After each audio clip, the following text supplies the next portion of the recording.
What are the qualities that one would expect to find in genuine revelation from God? If the Creator is perfect and has knowledge of all things, then surely his true revelation must be free of error. Anything less than this can only lead to one conclusion. We are dealing with the imperfect words of man and not the divine. History has not been kind to Scripture. The vast majority of religious texts today have been passed down to us through scribal tradition, whereby manuscripts were copied by hand, word for word, letter by letter. Naturally, this method of preservation is prone to human error. Any mistakes, such as in spelling or missing words, made whilst copying, would then be transferred down every time a copy of the copy was made. Extend this process over hundreds or thousands of years, and you can imagine how much a text can change over such a long span of time, as accidental and intentional changes gradually creep in. This is why, for example, we find that there are a multitude of different versions of the Bible in existence today.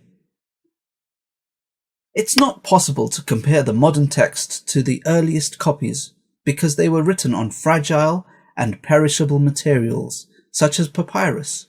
Therefore, scholars of the Bible have the difficult task of sifting through thousands of later copies, all of which differ. And because the original copies have been lost, they can't agree on which surviving copies are most accurate to the original. So, each version of the Bible that exists is a patchwork of different copies combined together and represents what a particular scholar or group of scholars estimate to be the closest to the original.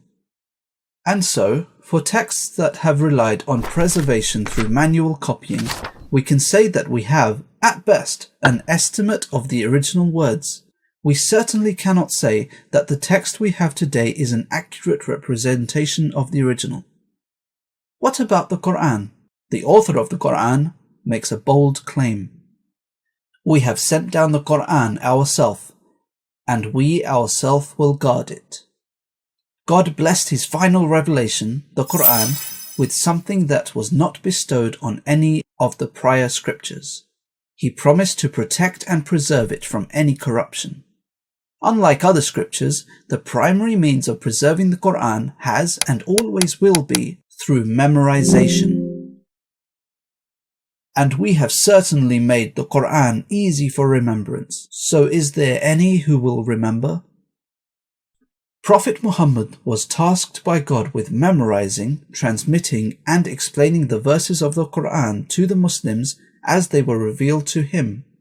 In turn, these Muslims who had learnt the Quran directly from Prophet Muhammad himself passed on what they had memorized to neighboring tribes and nations. This legacy of mass memorization has continued throughout history.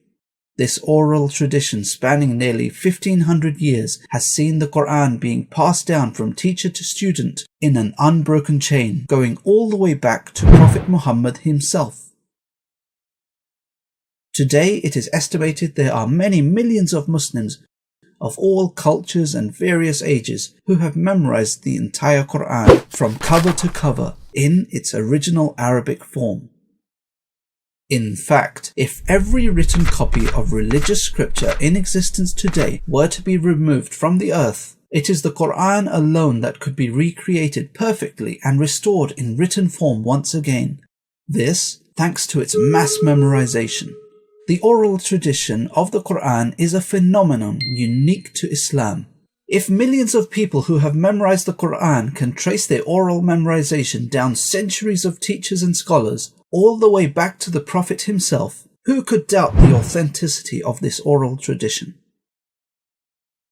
The amount of varying oral transmissions, along with the amount of people who have learnt the Quran, and the fact there are no discrepancies in what they have memorized, is no historical coincidence.